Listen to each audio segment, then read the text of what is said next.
daawo sheekada mucjisada ah ee ninkan oo ahaa imaam masjid wuxuu dilay 3 kamid ah awlaadiisa. ninkan oo da'da sodoomeeyada jiray booliiska ayaa qabteen kadibna wuxuu u sheegay inuu dilay 3 caruur oo uu dhalay.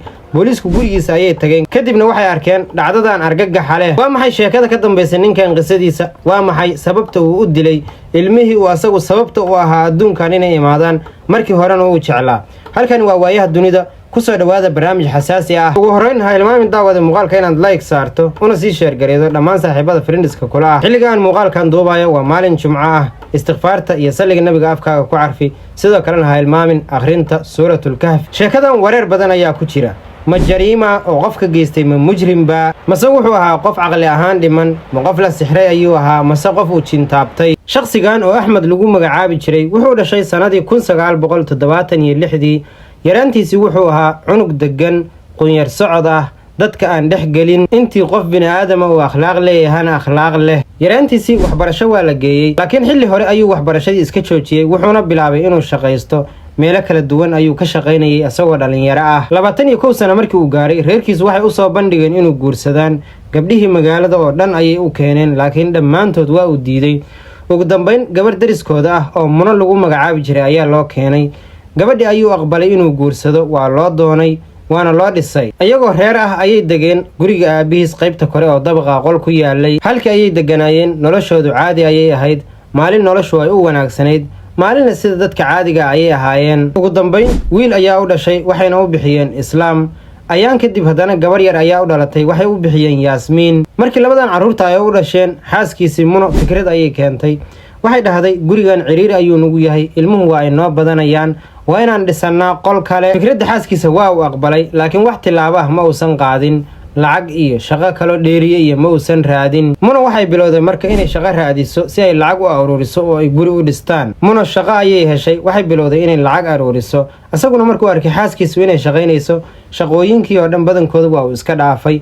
keliya wuxuu ku soo koobmay masjidka oo uu 5 salaadood imaam ka ahaa. masjidka ma ahane shaqooyinkii kale oo dhanna waa uu joojiyey. ugu dambayn lacagtii xaaskiisa Muno ay aruurisay ayay qol kale ku dhisteen. guryihii 2 qol ayay u noqdeen. ayaan yar markii ay deganaayeen noloshooduna ay caadi ahayd ayaa haddana waxaa u dhashay wiil kale, waxayna u bixiyeen Cabdiraxmaan. markan waxay haystaan 3 carruur ah: Islaam, Yaasmiin iyo Cabdiraxmaan. ayagoo 3doodii carruurta ahaa haysta noloshooduna ay caadi u tahay ayaa habeenada ka mid Axmed markii ay xaaskiisu casho siisay ayuu musqusha galay si uu u soo qubaysto. cabaar markii uu musqusha ku jiray ayay xaaskiisu waxay maqashay jug, shanqar sida inuu dhacay oo kale. waa ay soo oroday si ay u fiiriso ninkeeda waxa ku dhacay. inta aysan soo gaarin ayuu musqusha ka soo baxay. waa uu soo dabamareeyey oo qolka ayuu soo aaday, waana uu iska seexday. xaaskiisa ayaa u imaatay. maxaa kugu dhacay ayay ku tiri. waxba iguma dhicin, waan fiicanahay ayuu yidhi, ee orod iska tag. waa ay ka soo tagtay. habeenkii sidii ayuu ku seexday. subax ayay weydiisay maxaa kugu dhacay markii aad cashayday aad musqusha gashay? shanqar ayaan maqlay, kadibna adigoo aan waxba ii sheegin ayaad iska seexatay.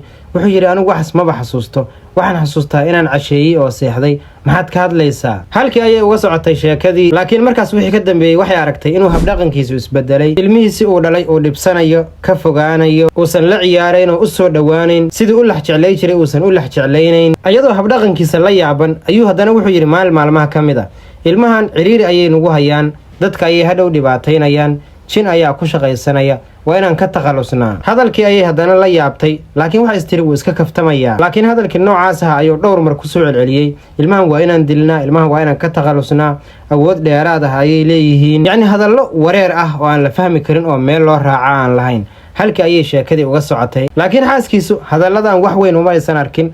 waxay isdhahday ilmihiisa asaga ayaa dhalay, waa uu kaa jecel yahay, waxaasna uma quuro. intaas kadib ninkan wuxuu bilaabay inuu salaadihii u gooyo, inuusan masjidka uu salaada ka bixi jiray aadin, in markii salaada la gaaro oo uu adinka maqlo uu musqusha ku cararo, musqusha hoos ka soo xirto isagoo qaylinaya, shanqar iyo waxyaalo kale laga dareemayo. salaadii uu masjidka ka bixi jirayna ay sidaas ku dhaafto. Muno shiiqii masjidka ayay soo waday. shiiqu markii uu Axmed guriga ugu imaaday wuxuu ku dhahay maxaa kugu dhacay? aaway salaadii masjidkaad ka bixi jirtay? masjidka imow ayuu ku dhahay asagoo xoogaa canaananaya. asaguna wuxuu shiiqii kula hadlay hadallo aan fiicnayn.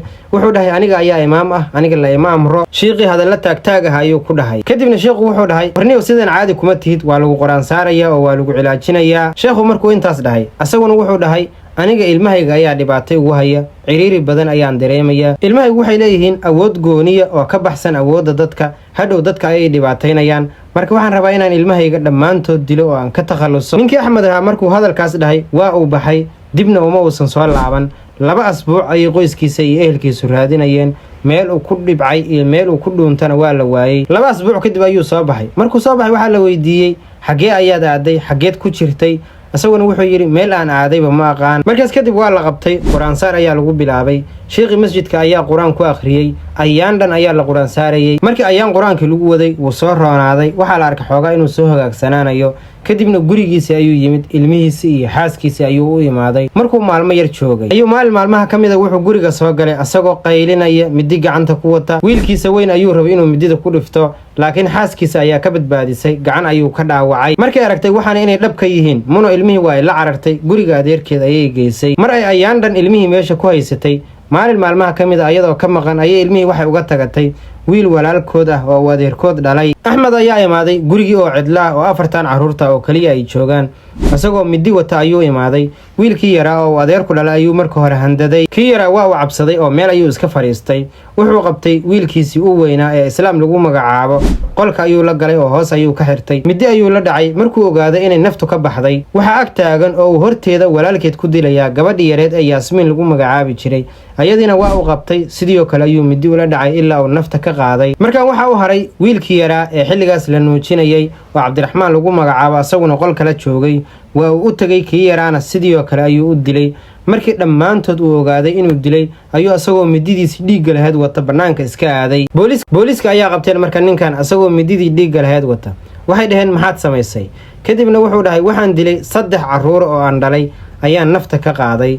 booliisku waa ay raaceen, gurigii uu ku dilay ayay geeyeen. kadibna waxay arkeen hoolxumada iyo naxdinta taalla gurigaas ayay arkeen. ilmihiisii oo wada meyd ah uu midi baabaha uga dhigo, dhammaantood uu nafta ka qaaday. booliisku waxay weydiiyeen ninkan maxaad ku dishay ilmahaaga? kadibna wuxuu dhahay ma garanayo waxaan ku dilay. gurigiisii ayay tageen ninkan booliisku si ay baaritaan ugu sameeyaan, laakiin waxay arkeen meel walba inuu ugu sharaxan yahay albumada sawirada gacan samayska ee ilmihiisa uu ka sameeyey, siduu ilmihiisa u jeclaa. ninkan shaqooyinkiisa markii hore waxaa ka mid ahayd naqshadaynta ama sawiridda dadka.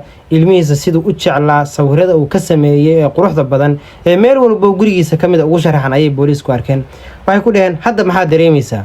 wuxuu yidhi waan ka shalaynayaa ilmahaygii aan dhalay ee aan jeclaa inaan gacantayda ku dilay. waa la gara waayey sabab uu ilmihiisa u dilay, keliya wuxuu sheegay inay amar ku siiyeen jin inuu ilmihiisa dilo. mas-uuliyaddan yaa qaadaya marka ninkan reerkiisa ayaa dayacay. markii hore ee la arkay ninkan inuusan fiyoobayn habdhaqanadiisa iyo falalka uu samaynayo, waxaa la rabay reerkiisu inay la tacaalaan, inay cilaajiyaan, inay gacanta ku qabtaan. laakiin reerkiisa ayaa dayacay ilaa uu heerkan soo gaaray uu ilmihiisii oo dhan ka takhalusay. fikirkaaga iyo aragtidaada qaybta commentiga noogu reeb. channelka subscribe dhe, muuqaalka like saar, siina share garee.